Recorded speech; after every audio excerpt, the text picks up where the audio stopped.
One more way to stay organized is to use what are called selection masks. Now, these allow you to select only certain types of objects, so you can isolate what you're working on to a certain category. Now, we find these up here. A lot of times this is hidden, but if you show or hide the selection mask icons, you'll see them here. And so we have all of these different buttons, and then to the left of it, we have a toggle here that allows us to do all objects on or off. So if I do all objects off, then I can't select anything in my scene. If I do all objects on, then I can.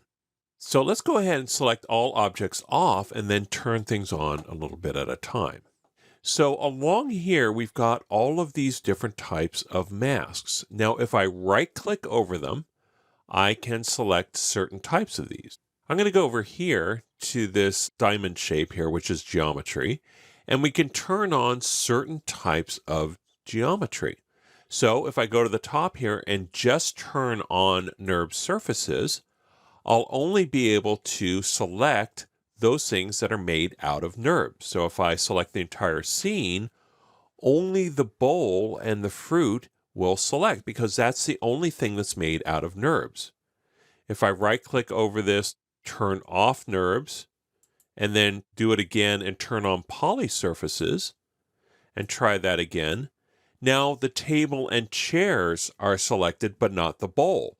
And that's because the table and chairs are made out of polygons instead of NURBS.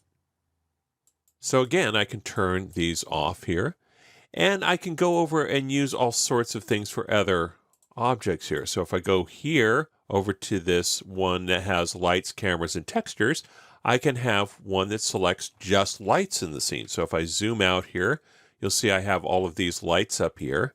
And if I want, I can marquee select all the lights without fear of selecting anything else in the scene. So this can be really great if you're working on the lighting in the scene. You don't want to touch the objects.